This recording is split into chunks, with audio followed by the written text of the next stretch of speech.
Hi friends, welcome to our channel. நேற்று night வந்துட்டு நாங்கள் எல்லாருமே வெளியே போயிருந்தோம். அதோட வீடியோ கிளிப்ஸ் தான் நான் உங்க கூட ஷேர் பண்ணிக்க போகிறேன். வீடியோ பிடிச்சிருந்தா மறக்காமல் லைக் பண்ணிவிட்டு வீடியோ ஃபுல்லாக பாருங்கள். இப்போ வாங்க வீடியோக்குள்ளே போகலாம். நான் வந்துட்டு பெசன்ட் நகர் பீச் போயிட்டு வந்துட்டு ஒரு 6 மந்த்துக்கு மேலே தான் இருக்கும்னு நினைக்கிறேன். இப்போ போனதுமே ரொம்பவே டிஃப்ரெண்ட் ஆகிருக்கு, நிறையவே டெவலப்புமே ஆகிருக்கு. யாரெல்லாம் போயிருக்கீங்க கமெண்ட்டில் சொல்லுங்கள். நான் அடிக்கடி போகிறது பார்த்திங்கன்னா மெரினா பீச். நம்மளுக்கு இங்கேருந்து ரொம்ப பக்கமே மெரினா பீச், அதனால் அங்கே தான் போவேன். இங்கேருந்து போய் இறங்கணுமே ஃபஸ்ட்டு பசங்க பானிபூரி தான் கேட்டாங்க. அது என்னமோ அவங்களுக்கு அது அவ்வளோ பிடிச்சிருக்கு. சின்ன பசங்க வந்து காரம் அவ்வளோவா சாப்பிட மாட்டாங்க. அதனால் அவங்களுக்கு வந்து ஃப்ரூட்ஸ் வாங்கி கொடுத்துட்டு, எனக்கு காரப்பொரி ரொம்பவே பிடிக்கும். யாருக்கெல்லாம் பிடிக்கும்னு மறக்காமல் கமெண்ட்டில் சொல்லுங்கள். எனக்கு ரொம்ப ஃபேவரட். நான் எப்போவுமே பீச்சுக்கு போனால் கண்டிப்பாக அது வாங்கி சாப்பிட்ருவேன். நேற்று வந்துட்டு கொஞ்சம் கூட்டமாக தான் இருந்துச்சு. ஏன்னா ஃப்ரைடே நைட்லையா கொஞ்சம் கூட்டமாக தான் இருந்துச்சு. அதுக்கப்புறமா வந்துட்டு வேஃபல்ஸ் வாங்கியிருந்தேன் குழந்தைங்களுக்காக. நான் இது வரைக்கும் வந்து ட்ரை பண்ணாத ஒன்று ட்ரை பண்ணியிருந்தேன். அதோட நேம் வந்து பார்த்திங்கன்னா ப்ரௌனி சண்டே என்னமோ சொல்லியிருந்தாங்க. ஆனால் அது பார்க்க சிஸ்லிங் ப்ரௌனி மாதிரி தான் இருந்துச்சு. ப்ரௌனி மேலே ஐஸ் போட்டு தருவாங்களே, சேம் மெத்தட் தான், வேறு ஒன்றும் டிஃப்ரெண்ட்டாக இல்லை. அதுக்கப்புறமா வந்துட்டு நம்ம வீட்டு பசங்க வந்து எல்லோரும் வேஃபல்ஸ் கேட்டிருந்தாங்க. அதில் ஒன்று ட்ரிபிள் சாக்லேட், அதுக்கப்புறம் டெத் ப்ளே சாக்லேட், இதெல்லாம் வாங்கி கொடுத்துருந்தோம்.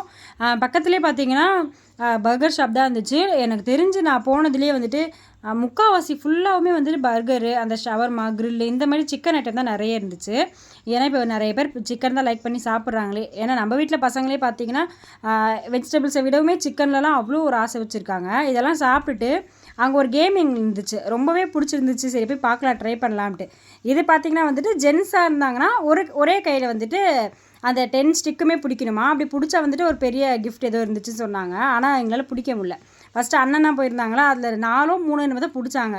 மீதி ஸ்டிக்ஸ் எல்லாமே வந்து பார்த்திங்கன்னா கீழே விழுந்துச்சு. அது வந்து ஆட்டோமேட்டிக்காக மேக்னெட்டிக்காக என்னன்னு தெரியல எனக்கு. ஒன்று ஒரு சைட்லேருந்து விழுந்துச்சு, அது பிடிக்கவே முடியல. நெக்ஸ்ட்டு வந்துட்டு நான் வந்து இந்த கேம் ட்ரை பண்ணியிருந்தேன். இது வந்து பார்த்திங்கன்னா வந்துட்டு அந்த கரண்ட் அந்த இது வந்துட்டு நம்ம வந்து எதுலையுமே டச் பண்ணாமல் லாஸ்ட் எண்டு வரைக்கும் எடுத்துகிட்டு போனோன்னா ஒரு பெரிய எலிஃபெண்ட் வந்துட்டு கிஃப்ட்டு சொல்லியிருந்தாங்களா.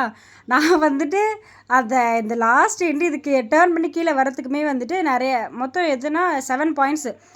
நம்ம சப்போஸ் டச் ஆச்சுன்னா அதில் ஒரு சவுண்ட் வரும். அந்த மாதிரி வந்து 7 நம்மளுக்கு வந்துட்டு அவங்க கொடுத்துருந்தாங்க. 7 தடவை டச் ஆனாலுமே ஒன்றும் பிரச்சனை இல்லை. நான் அதுக்கு மேலேயே டச் ஆகி சவுண்ட் வந்துருச்சா, அதுக்கப்புறம் போயிடுச்சு. இது வந்துட்டு ஒரு கேமுக்கு வந்துட்டு 100 ருபீஸ் வந்துட்டு அவங்க சார்ஜ் பண்ணியிருந்தாங்க. இதனால் வந்துட்டு இவ்வளோ தூரம் தான் போக முடிஞ்சுது. அதுக்கப்புறம் போகணும்னு அந்த 7 பாயிண்ட்ஸுமே நான் வந்துட்டு எடுத்துட்டேன்.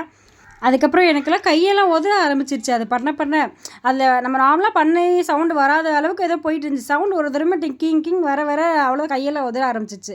அதுக்கப்புறம் அம்மா இல்லை நீ சரியாக பண்ணல, நான் பண்ணுறேன்ட்டு அம்மா பண்ணாங்க. அம்மாவுக்குமே வந்துட்டு ஃபஸ்ட்டு அந்த ஒரு மாதிரி ஷாக் அடிக்கிற மாதிரி ஒரு சவுண்டு வருது. அவங்க எண்ணிகிட்டே இருக்காங்க பக்கத்தில் இருந்து 1 2 3 அது மாதிரி வந்துட்டு அம்மா வந்து 7 பாயிண்ட்ஸ் அவங்களுமே இது பண்ணியாச்சு. அதுவும் வேஸ்ட்டாக போச்சா. அதுக்கப்புறம் குழந்தைங்க வந்துட்டு இந்த இதில் வந்து ஹார்ட்டில் வந்துட்டு ஒன்று மென்ஷன் பண்ணியிருப்பாங்க. என்னென்னா அது மாதிரி வந்து ஜாரு இல்லையா ஒரு டீ கப்பு, அந்த மாதிரி ஒரு கிஃப்ட் வந்துட்டு ஒரு ஹார்ட்டில் எழுதி ஒட்டி வச்சுருக்காங்க. இந்த மாதிரி பசங்க வந்துட்டு அது சுற்றிட்டே இருக்கும்போது அதை வந்து கிளிப் பண்ணி எடுக்கணும். ஆனால் அது பிரேக் பார்த்திங்கன்னா ரொம்பவே டைட்டாக தான் இருந்துச்சு, அவங்களால முடியல. அதுக்கப்புறம் அவங்களே என்ன சொன்னாங்கன்னா, யாராச்சும் ஒருத்தவங்க பெரியவங்க வந்து குழந்தைங்களுக்கு ஹெல்ப் பண்ணுங்க அப்படின்ற மாதிரி சொல்லியிருந்தாங்க. அதுக்கப்புறம் இதில் மட்டும் தான் ஒருத்தவங்களுக்கு ஒருத்தவங்களுக்கு குட்டி ஜார் வந்துச்சு, ஒருத்தவங்களுக்கு வந்து ஒரு டீ கப்பு, இன்னொருத்தவங்க வந்து ஒரு கீ செயின். இந்த மாதிரி 3 பேர் 3 கிஃப்ட் எடுத்திருந்தாங்க. மொத்தமாக பார்த்தீங்கன்னா கேம்ஸ்க்கு மட்டுமே வந்து 500 ஆச்சு. அவரே பாவம் பார்த்துட்டு நீங்கள் எதுலையுமே வின் பண்ணல, இந்த ஒரு சின்ன பொம்மையை மட்டும் வச்சுக்கோங்கன்னு சொல்லிட்டு ஆறுதல் பரிசாக கொடுத்து அனுப்பிச்சிருந்தாங்க. நெக்ஸ்ட் வீடியோ நான் அப்புறம் அப்லோட் பண்ணுறேன். பாய்.